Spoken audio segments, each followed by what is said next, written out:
Welcome to Sunrise Extra. We bring down the music this morning for no particular reason, but we do kick off the show this morning talking about a fun topic.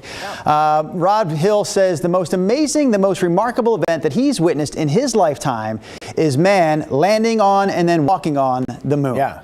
And so we do kick off the conversation this morning talking about that. The reason this even came up, though, sad news. Michael Collins, one of the astronauts involved in the Apollo 11 mission, died this week. He was 90 years old. He was the one astronaut on that mission who did not step foot on the moon, right? Buzz Aldrin, Neil Armstrong. Wouldn't you just run out there real quick and just like touch a toe? Apparently, touch a toe. Someone had to keep the ship going. Come he was on. orbiting, waiting for them. All right, guys, I'll go around the block a couple of times. Put it on autopilot for just a second. Oh, you check it out. He wasn't even mad about it. You don't touch it. Yeah, he was the pilot. They were the walkers. But anyways, Rod, as we were talking about this morning and Michael Collins passing, Rod said, you know, that right there is still in my lifetime, Rod said. I don't know why I'm quoting you. I could just let you say it. Yeah, but Rod said, Rodney Hill then said, that is the most remarkable event I've seen in my lifetime. Explain further, Rod. Well, when the death of Mr. Collins, broke, who was I talking to? I think it was Byron, maybe, one of our directors, who pointed out the fact that we have more computing power today in our typical cell phone than we had in the 1960s. Right. You know, it was basically, I think this is correct. I mean, a lot of the push for computer technology was actually in the decade of the 60s surrounded by the race to space, right? That eventually in 1969 put Americans on the moon for the first time. And Michael Collins, surely he had, I don't know. I mean, the other guys got to walk on the moon. Do you think he was like maybe eating their desserts while they were down walking? You got to be doing something. Yeah. It's crazy because back back in the 60s, there were people, and my parents would tell this story, including my dad's mother, who did not believe that that was true. Oh, it was yeah. like she couldn't even there's a lot of people like fathom, that, huh? fathom that it was that all was made possible. up as in a movie studio or something. Well, I don't even think she thought that. I mean, again, my dad was born in 1916, so his mom was like in the late 1800s, so I think that just blew her mind. I don't think it was a conspiracy theory. I think it was like she could not imagine that people left this earth and landed on the moon. Yeah, I just can't, I mean, someday, let's say we're going to have flying cars, and we've all seen amazing things in our life, but this was at the very beginning, in many ways, certainly the very beginning of computer technology. And for people to mathematically figure out without going what they there. did, that movie, Hidden Figures, if you've never seen it, I think was very well done. And I'm embarrassed to say I can't think of the lead's name that was the star character of that movie. Oh, well, Jackson, right? What's her first name? Catherine Johnson. Catherine Jackson? Catherine Johnson? No, Brenda would know. I don't think, no. I'm staying out of the conversation because I definitely It's not coming don't to know. me. We'll get it. We'll get it, though. Yeah. I will say this, Rod. Terrible with names. As far as getting there, I mean, it is helpful that you can see it as you're leaving. I mean, it's right there, right? You just have to go straight to it, the moon, that is. Well, I remember one time a photographer asked me, I said, go out and get this great shot of the full moon. And the photographer said, well, where is it? Where will I find it? And I was like, just look up. It was a beautiful, clear night. This is a quick story. I'm going to tell it real quickly, but I'm a Phillies fan, of course, and I'd always remember the story that an old Phillies player once told about this young rookie who was coming up through the Phillies system, and they had high hopes for him, but they were sort of questioning his, they call it the baseball IQ. He didn't seem like a very smart player. He just made some silly mistakes on the field. So he played outfield, and as the game's getting going and they're doing the national anthem, he's standing next to the other outfielders, and after the anthem's over, he looks up at the sky and he says, man, that moon looks a lot bigger than the one that I grew up with. And they're like, what? And they're like, the moon where I grew up never looked that big as this one. And they're like, dude, it's the same moon. And then one of the outfielders said, I went into the dugout after that and go, we really have an issue with this kid. He is not altogether there. But anyways, besides the moon landing or the moon walking, we're asking you to chime in, and you really need to help us drive this conversation. What is the most remarkable event you've seen in your lifetime? Because, oh my gosh. Did one of you pick this? That is the slow speed Bronco chase, O.J. Simpson. Yes, Brian Matthews, our director, chose this video, and I will say, I don't know if this is the most remarkable, but I will never forget this day. No, everybody was glued to it. Hey, by the way, the name of the brilliant mathematician is, in fact, Catherine Johnson. Okay. Yeah. But June 19th, right? Our monitor is so small. I believe that is June 19th? 17th, June 17th, sorry. That was off the top of my head. June 17th. 1994. I remember that night. I was only 20. I turned 20 in May. Somehow I did manage to get into a bar that evening, and I remember watching it from a bar in Philadelphia with other people. No, I don't think they asked. I think I just walked in. But the crowd just gathered around the TV, and again, we're 3 hours ahead on the East Coast back then. So this was sort of nightfall already on the East Coast, and just everyone glued to that big screen TV in the bar watching this unfold. That is crazy. I remember 1984, my oldest was like 1. And it was bath time because it was kind of evening on the West Coast. I know it was later, you were back in Philly. And I remember going, can you watch Zach for a minute? Because I can't, I got to see what happens to OJ. Yeah. It was nuts. Go ahead. I call that the most random event. Talk about something you didn't expect when you woke up in the morning, right? And then it's... And a lot of these events that first come to mind, they're tragic. And I didn't want this to be a series of tragic tales. So I kept thinking about, But it is like that's tied to technology as well. I mean, you had, helicopters that were able to live broadcast from the air, and you could hear the, chopper pilot describing, and that was really, car chases are still just always, can't miss TV in California. But you involve a celebrity. That kind of technology now that you can watch traffic from the air. But we had never used the phrase. And then the trial, is chase. the first broadcast like that. And it's okay. So the things that I think about are not big events, but they're little things that just change the way that we lived our daily life at the time. I remember my dad really laughing at me. It must have been, was I in high school, college? I don't remember. But the first time that I went to an ATM, and I'm like, wait, you can punch some buttons and money comes out of the slot? Are you kidding me? They're just giving you money. And I'm like, I'm going to be the mad puncher. He's like, no, it does not work that way. That's our money. So that was awesome. And I do remember too, now this is like your little pocket computer, but just being on a What was the first landline. iPhone you ever saw? Do you remember like the moment that you saw someone using it? No, I was a iPhone? late adopter. I was like iPhone 4, but what I was going to say is not you, but the first time you saw it, like working. No, I don't remember. I do remember I lived across the street from the Contandos. I think I've mentioned them on the show before. They were a large influence in my life, that family. Tony, Dino, and Johnny. Anyways, their mom had a cell phone in her car. Or a car phone. I don't even know what I guess it wasn't a cell phone, but it was that big block. And I'm like, wait, your mom's making phone calls from the car while she's moving in the car? How's she doing that? I don't get it. And there's a big brick in the middle of their car that she used for like it was the first, quote unquote car phone that I ever saw. Absolutely. Well, what I was going to say is that you've got the computer in your pocket now and it's a phone and everything else. But back in the day when we had the landlines, I remember my mom joking because she was on the phone like early in the morning. She's like, I'm so glad nobody can see me. Can you imagine if the phone actually had a camera? And it's like, eventually that happened. It's another one for me, and to this day it amazes me. And you don't see faxes very often anymore, but a fax. To this day, I'm like, I type this thing out, I have this piece of paper, I put it in this machine. Seconds later, 3,000 miles away, they have the same piece of paper in their hand. That blew me away too in the 90s, right? I thought the same thing. How the heck does this piece of paper end up over there? I know it's a different piece of paper, by the way, but still. And now we can print 3D things. It's bizarre. Yeah, it's wild. Our main anchor, when I was working in Sacramento, got the iPhone the day it came out. Oh, wow. And brought it into the newsroom, and we all gathered around his desk, and he was showing us you just touch the screen and something, and we were just like, what? Let me hold it, let me touch something. And swiping, and it had the button on it and everything. It was mind-blowing. That's similar. The touch screen feature is just crazy. It's similar to the stories you hear about when TVs first came out. And especially in small town America, people would talk about, well, there's a TV set in this town that's 40 miles away. Yeah, let's go watch something. Right, and people would drive to go see it. I think I'm right in saying that, well, number one, people, if you had the one television set in the neighborhood, people would come to your house and watch events, or sometimes they would just be outside, looking through the window. People used to stop by stores, right? If you didn't have a TV, but there was a TV, a store selling a TV, and they had it on in the window, you would stand there and just watch the TV through the window. It was so amazing back then.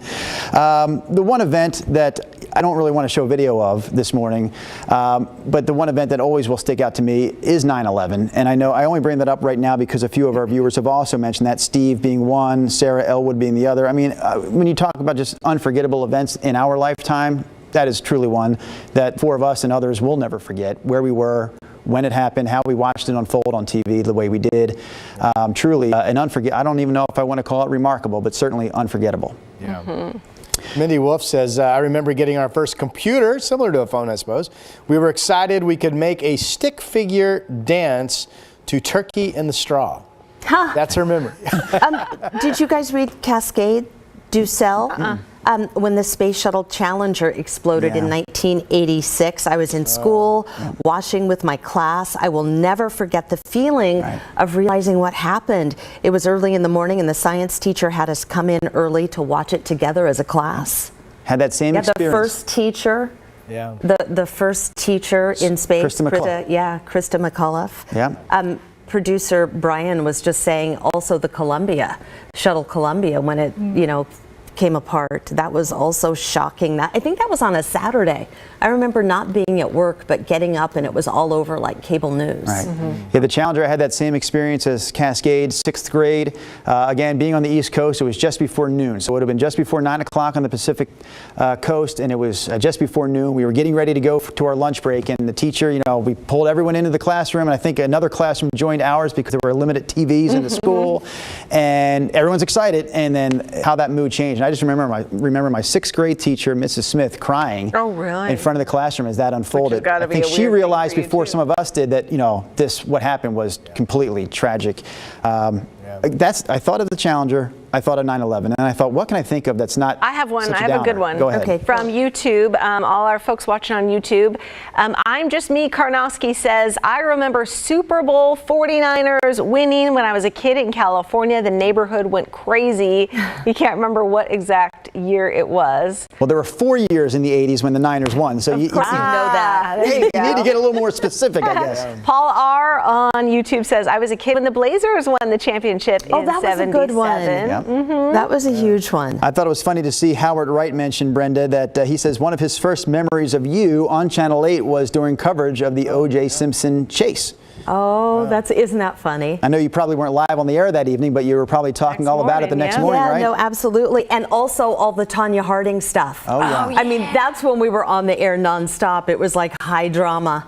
High drama. No kidding. I thought we had all the network correspondents here in the building. Oh, right. They were sending them into Portland to cover the story.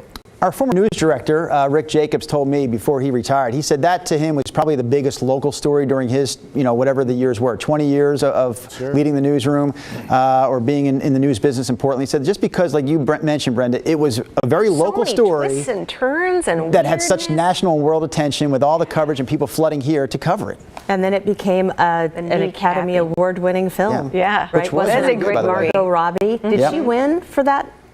Or was she nominated? I think she was nominated. I don't think she won. But Willie Huey says the total solar eclipse. Yes. He watched that in a field in Malala. Absolutely mind-blowing. Yep. Full body experience, he says.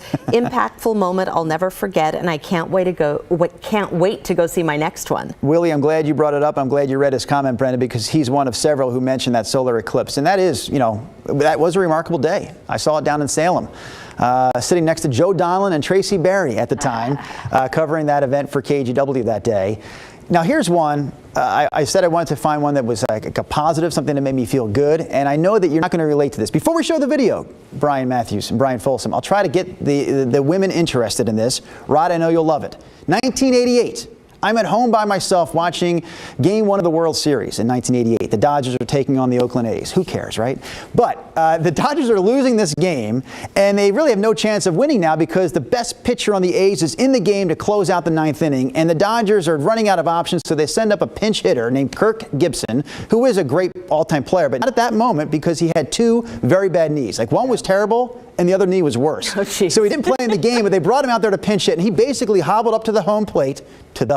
He hobbled up to home plate. Take a look. We'll show the video now. And I remember just sitting there watching this by myself back in 1988 at 14, thinking, I guess this game's over. Wait a minute. Are you kidding me? Stop it. He hits a home run to win the game for the Dodgers. Now watch, as he runs around the bases, the man can barely get around. He's like, hobbling. And I got goosebumps. he didn't play the rest of the series. But the Dodgers went on to win that series, a big upset of the Oakland A's. It was so cool to see. And I never forgot that moment. It's with me always. That probably is the top 10 on the list of top 10 iconic baseball moments. Wouldn't you agree, Drew? Certainly, this is a video in my moment that lifetime, people- 40 plus years. Yeah. That's super cool. That's kind of like the gymnastics equivalent of Carrie Struggs. Yeah. Right? When Oh, she was yeah, with, that's right. the gold medal winning team and Yep. she came down off Absolutely. that vault and like just busted her leg. Yeah. Yeah, that was But crazy. she landed, stuck But it. she did stick it. I like Terry's Those are comment fun, because fun it's memories. I'm sorry. No, go Terry's ahead. comment's kind of a flashback in time. When I was a child, I witnessed my mother having a bit of a fit because the rent was raised to $110 a month for a 3-bedroom house. Wow. She was not happy. I still laugh about it. Kind of a fun little flashback in time. $110 for a 3-bedroom. Johnny says Mount St. Helens' eruption. Yeah. Absolutely. There's some people on YouTube saying 2020 is the craziest thing they've ever seen. Yeah. Agreed. Very The true. most yeah. remarkable event I've witnessed. Yeah, I never thought. Honestly, yeah, that's a great answer because did we ever think the entire world would shut down the way it Entire did? world for an entire year Yeah. plus now. Jenny Moore says Hank Aaron's 714. The tying shot, I guess. Getting back to baseball real quick. Yeah. Jenny Moore's comment, is that what you said, Ron? Yeah. I saw that too. Yep, Hank Aaron. So Brian Folsom, he's one of our producers on Sunrise. He too, like Rod and I, a huge baseball fan. He said he has another baseball moment to share. I don't know what this is. Oh my goodness. Never mind. What? Brian's a huge Astros fan, so he's simply showing us the Astros winning the World Series back in 2017. I'm not going to call that remarkable, Oh, Brian. but didn't they like cheat and stuff? Yeah, they kind of did, Nina. Thanks for bringing that up. Brian, how do you feel about showing the highlight now? Nina just called you out. They were like big fat cheaters. Yeah, Brian Folsom, our producer, now Big saying, fat still champs. cheaters. Did they Look up still the keep ring. the what do you call it? A pennant? This you get a trophy. they still You get a big trophy. Yeah, they keep kept the that? trophy. Okay. Yeah, they kept the trophy, Nina, despite the cheating. What is a pennant? Like what is The that pennant, when you win? when you win the pennant, that refers to winning your league to get to the World Series. Oh.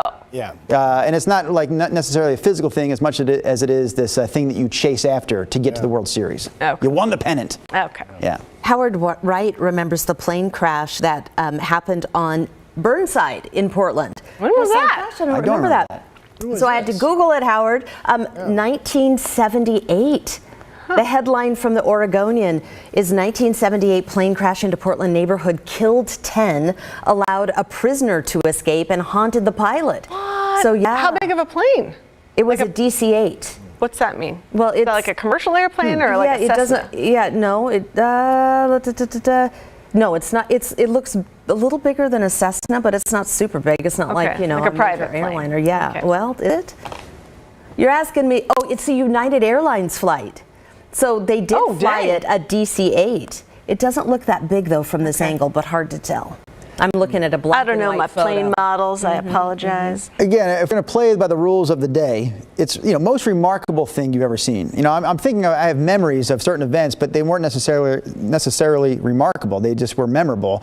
But like Rod, like you said, the technology involved in getting man onto the moon back in the late '60s, that was completely remarkable, especially for the time. So think about those sort of items, don't things you that think- were just hard to wrap your mind around. I would say it's somewhat of a fair statement that every generation is going to have 1, 2, or maybe 3 technology moments moving forward that they think about. That was amazing. Yeah. Yeah. We may have a lot here coming. I mean, everything is just spurred on so much technology. Flying that- cars would be the next one for me. I know Yeah, people have invented such a vehicle, but if that ever becomes kind of the way we get around, that would be like, wow. You know how like in the Jetsons they had like the moving sidewalks where you just kind of stood there and the sidewalks took you to where you wanted to go, and then they kind of create those in the airport, right? Yeah. But only in small sections. Are those things even necessary? Yes. I think they're fun. I take them like- every I time. love them. Necessary. It's a free ride, Drew. Come on, I always tell my I family. feel like you're really Necessary. efficient. Jump on, it's free. I kind of thought what they laid down in the beginning was just the start of a whole system where you would never have to walk at all in the airport. Like eventually it would just connect the whole thing, but they never got that far. They're just kind of sporadically placed I in kind of various get annoyed sections. with the people that just stand there. Like, Now, if you walk, what- you're getting there double as fast. What is annoying is you have to sometimes, they don't need to coincide move with to the the restrooms. So you have to walk back or forward to get to the restroom. All right, we're looking at some very important video there, Dr. Martin Luther King. Willie Huey says Bitcoin. Still trying to get our minds around that one. Yeah, that is a hard one for me Yeah. to get of how Agreed. that's going to work. But who knows? Somebody brought up another baseball thing that I know nothing about, but you guys Tell me about might. it. Howard Wright I know said exactly what there you're was a gonna say. World Series game and then an earthquake happened. 1989. Oh, in San Francisco? It wasn't it 89? Yes. Am I remembering it was that a year correctly? after that Kirk Gibson home run we showed earlier. The very next year, the A's are back in the World Series, taking on the Giants. So you had the Bay Area series, two Bay Area teams taking each other on, and then you have that earthquake in the San Francisco Bay Area. I forget which game it preceded. It was right before. Like a really big earthquake? really was big earthquake, huge. I mean, destructive. That Loma Linda one? That pancaked that double-decker freeway. Yeah. Yeah, It that was the just biggest brutal. California earthquake, I think, in my lifetime. I think that's correct. I was born in 62. It actually. Were people hurt at the ballpark? Do you remember? Not at the ballpark. There were some injuries in and around town. I don't know if there were deaths or not, Brenda. I don't know if you recall that yourself, but it was. You mean in the entire thing? Yes. Oh, people were Absolutely. killed. Okay. People were, yeah. Okay. It was huge. It was definitely destructive. Yeah, Like the one of the Bay most Bridge destructive collapsed. earthquakes I can remember in the country in our lifetimes for sure.